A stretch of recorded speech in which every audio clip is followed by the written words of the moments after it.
Hello everybody, Adam King, the King Source here. Today we're doing another episode of the Above Average Baseball Show with me, the King Source. Remember, this red button about to pop up says subscribe to the channel, like the videos, watch them all the way through. It really does help my channel out and all the other sports related channels. Now, everybody's trying to claim they're the best channel, and they have their fans who say they're the best sports channel out there. There's that red button right up there. And I don't go for that kind of thing.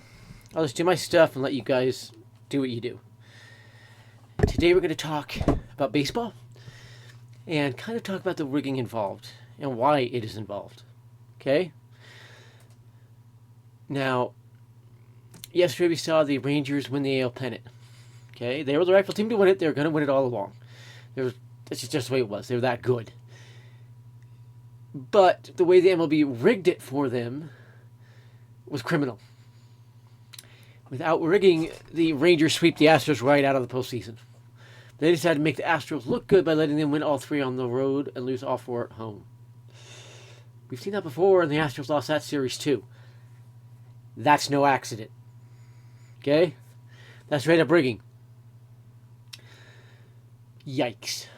Yeah, yikes. So what can we expect going forward in the World Series? I don't think either NL team is touching the Rangers. I'm just going to be honest. If you're betting, I don't bet, but if you're betting, I would go with the Rangers. The script is set up, okay? The D-backs get in, they'll get swept. The Phillies get in, I think they lose in 6. And going out the NL pennant, who I think wins tonight? The Phillies. Look at the factors involved. The MLB cannot let both road teams win games 6 and 7. They just can't do it. That would throw in everybody's faces how rigged it is, and it would just... Man, it'd be basically admitting they rigged this whole postseason, okay? And the MLB just isn't going to do that. I think it'll be close. Bear in mind, the Diamondbacks and Phillies combined have only played one Game 7 all time. That was 2001 World Series, which we know was rigged. Two of the umpires that game admitted they rigged it. Admitted they closed that strike zone down to force the D-backs to score 2 runs in the ninth off a pitcher who had never given up a run in the postseason yet. Rivera wasn't giving up a run that inning. That was rigged. That was on purpose. And the biggest evidence of rigging in that one to me was Luis Gonzalez hitting a ball where Jeter normally stands. The Yankees never brought the infield in before. They brought it in there. That would have been lined right to Jeter. We go to extra innings. I guarantee the Yankees win. But the Diamondbacks even tying that series was rigged. Crap, go watch that inning. So obviously rigged, it's not even funny. Phone just buzzed. Okay. So, going forward, I think the Rangers were picked to win this World Series going into the postseason. And the script was flipped at least 3 times this year, by the way. You look at early goings, Yankees led the division up to the end of April, I believe it was. They had a good start to the season. And then all of a sudden, the Yankees fell back to 3rd out of nowhere. And don't ever go above 3rd. The Orioles even winning the division. Going up 22 wins in 1 year is impossible, by the way. And we saw 4 different teams do it. Phillies aren't one. Rangers, not really one. They went up, I think it was 44 wins over 2 years. That's a little suspicious, but a little more doable. Okay? But, yeah. It was rigged for them. The MLB flat out banked with that one. If the Yankees win next year, they'll flat out bank again. Keep that in mind. If the Braves do not win the division next year, they bank as well. Keep that in mind. So, I predict Rangers will win the World Series no more than 6 games. Likely it'll be the 6th game if it's the Phillies, which I believe it'll be. Going forward, Chris Kirchner put 2 articles up this morning. One, we just talked about general baseball stuff where he expects players to land. The other was about Giancarlo Stanton, who is now the all-time active home run leader, believe it or not. And I pulled it up. I've got it right here. Miguel Cabrera is retired, and Nelson Cruz has retired this year at 40 and 42, respectively. 511 home runs for Cabrera. Nelson Cruz has 464, and let's be honest, he's not hitting anymore. He's been so bad the last year and a half, his retirement was inevitable. So Giancarlo Stanton, who is 33 years old, is your all-time active home run leader with 402 home runs. Who's closest? That'd be Mike Trout with 368, who's now 32, and his body is breaking down. I think he ends about 150 home runs himself. I don't think we're going to see him play a full season again. I don't think we'll see him play over 120 games in a season again. After him, you have Joey Votto, who's 39. Evan Longoria is 37. They could both retire. We'll see. Paul Goldschmidt is 35. Nolan Arenado, who's 32. Freddie Freeman is 33. JD Martinez is 35. Manny Machado at 30. So Manny Machado's got a shot at 500 career home runs. Outside shot, but he's got a shot. He needs to keep it 30 home runs a season. Then you have Bryce Harper, who is 30 as well. He's got 313, so they both have a shot at 500 home runs. Okay? See if he's at 306. Machado's 313. Carlos Santana, 37 at 301. At 299 is Andrew McCutchen. I think he'll return for one more year to get that 300th home run. I'm actually surprised he didn't get it last year. And 15th is Anthony Rizzo at 295. He'll get to 300 home runs. So there's 13 players with at least 300 home runs and 32 with at least 200 in baseball. It's what it is. And I think Stanton's a lock for 500. He's got 5 years left on his deal. He only needs to hit 20 home runs a year. I'd love to see him do that with the Yankees. We'll see what happens there. Okay? 14 years in the league, by the way, for Stanton already. 17 for Votto, 16 for Longoria. Rizzo, 13. McCutchen, 15. So, that's kind of the rundown there, what we're expecting. Ohtani is over 30, by the way. Shohei Ohtani. And where is he on this list? Right there. He only has 171 home runs. They're showing him at 28. He's older than 28. He signed at 25. He's been with the Angels for a few years, so he's got to be at least 30. I'm not buying that one. That is a little odd. I'm going to go back to it.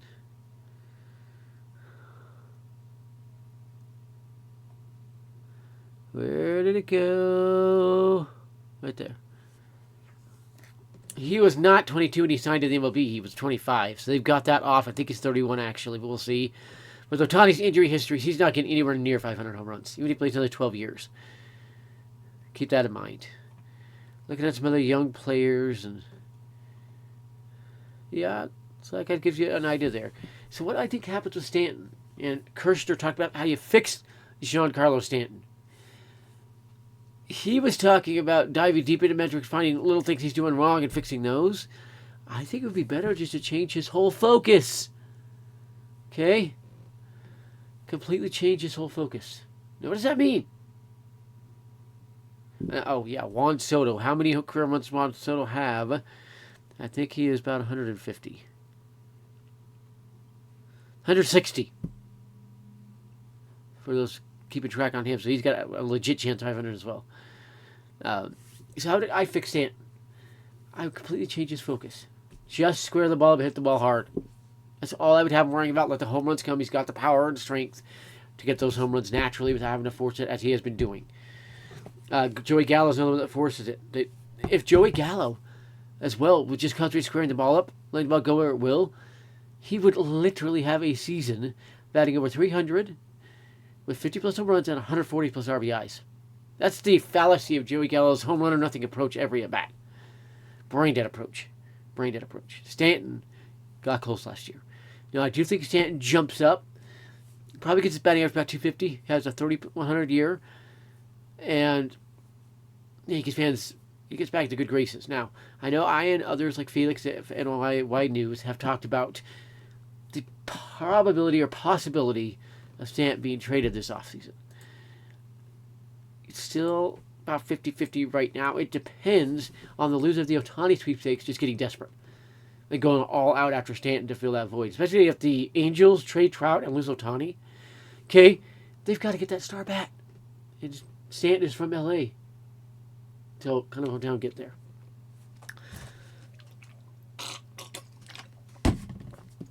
But, yeah. It's going to be interesting to see how the Stanton situation plays out. Kirshner said he thinks he stays with the Yankees the rest of his contract and does get to 500 home runs with the Yankees. Would not surprise me at all. The MLB has to flip the script very soon on the Yankees to where they don't have any injuries in a year, or very few. There's just been too many Yankees injuries for them not to flip it out of nowhere just to steal bettors' money. Because bettors are betting on how many injuries the Yankees are going to have in 2024. Yeah, see that? That is what you look for. Little things like that where they're hedging all the bets and how many injuries Yankees will have. Then if the Yankees have very few or none, Vegas and MLB keep all that money. Yeah. So how about off-season fits? Where are these players going in the off-season? There's the other thing where you kind of have to look at the bets where they're at.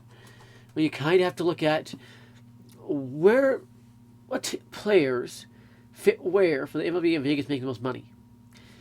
Let's start with Juan Soto, shall we? She put Soto in, say, I saw a tweet by someone, brain dead tweet claiming the Mariners and the Phillies are the favorites for Soto. They're not even going to talk to the Padres. The Phillies' focus will be on Mike Trout, and we'll get to him a little later. Mariners have nothing that would even get the Padres' attention. They traded their pitcher last year, Paul Sewald. That would have got the Padres' attention. Juan Soto's a lock for the Yankees. Why can I say that? Because you put Juan Soto in the Bronx, Vegas will be absolutely baked with those stats. That 1-2 punch of Judge and Soto, same thing they banked with Teixeira and A-Rod. Same thing they would bank with Trout and Harper in the same lineup. Those two are locked, I think. I'll be very surprised to next to stunned if those don't happen. Okay, keep that in mind. Shohei Ohtani. The Mets have too many stars for the MLB to make any money with him going there. The Dodgers don't. The Dodgers don't have that big-time star hitter outside Freddie Freeman, who's not really that big-time star hitter. Betts? He's had some good years, but he's not really a big-time star hitter. You put Ohtani with the Dodgers? Holy bank. What about Yamamoto? Yoshitomo Yamamoto. There's 3 teams the MLB would like to bank with him being. Yankees, Cubs, and Dodgers. Yeah, I mentioned those 3 again. Sorry. Is what it is. They make most of the Cubs, pairing him with Suzuki. Think about that one. I don't think the Yankees will sign him. I think the Cubs, Phillies can make a big offer. Padres can make a big offer. Giants can make a big offer. Even the Mets could. Their offers could be over $200 million, all of them. I don't think the Yankees do. I think they back off, go after Blake Snell once they see those offers over $200 million. And the Yankees, I do believe, will get Blake Snell. Because you put Blake Snell there, the rival of the Rays, holy bank for the MLB in Vegas. Yeah. So how about Matsui? Yuki Matsui. The lefty closer coming from Japan. Perfect fit for the Yankees. He's literally Masahiro Tanaka's teammate right now in Japan. Has been the last few years since Tanaka went back. Perfect fit for the Yankees. I think he's a lock for the Yankees. And Josh Hader as well. Because Josh Hader... Remember that white whale that Cole was? Josh Hader's another one. Yankees tried to trade for him 3 times. The last 5 years. I mind before. So it's another white whale for cashman. So I think Hader will be the signing. Now, why would the Yankees sign both? Yeah, Hader's going to get about $13-14 million a year. But Matsui won't. Yuki Matsui can't get more than about $8 million a year max if he gets that. I think it's about $5.5 to $6.5 million. Just come over to Japan, relievers just cannot get good money. The biggest reliever contract ever was $2.8 million a year. And I do think Matsui get a little more than that, but I'm projecting around $5 million for him. So you could sign both, load up your bullpen with 2 great lefties, let Abreu, I think it was Abreu, what's his name? Peralta, leave, and your bullpen's in a lot better shape. A lot better shape. You know, you had the best one last year. It's then in a lot better shape. Then you signed Snell and Shota Imanaga. Add that into what you already have with Mike King and Cole and Rodon, and you've got a solid pitching staff, a championship caliber pitching staff. Just off those 4 moves. 2 signings. Well, actually, 4 creative signings there. What team has the most to do, though, this offseason? Most players to add to become competitive? It's either the Padres or the Royals. Because Padres have to trade Soto to get the salary down to $200 million. Remember, again, I'll say it again. Their TV network crashing killed over 50%, maybe over 60% of the Padres' income. That's why they have to drop salary. And nobody's taking on the injured Machado and Soto, or not Soto, Tatis's contracts. Tatis and Machado are staying with the Padres the whole way. Nobody's taking those contracts. Nobody. Ugly contracts. So kind of keep all of this in mind. Okay? My top 5 offseason predictions. 1. Soto traded to the Yankees. 2. Trout traded to the Phillies. 3. Ohtani signed to the Dodgers. 4. Blake Snell, Josh Hader, Shota Imanaga, and Matsui will sign with the Yankees. I group all those together. 5. Bellinger stays with the Cubs. Why? If Bellinger leaves the Cubs lose all their appeal, and then will be Vegas lose a whole bunch of money. How do you replace that bat with the Cubs? What bat could you put there? Well, you could potentially put Jung-Hoo Lee. But again, I think he goes to the Padres. It's been the King Source. Have a great day, everybody. And remember, the King Source loves you. What's your IQ? You seem like a very, very intelligent man. So obviously you're smarter than me. Is that right? Albert Einstein's IQ was 160.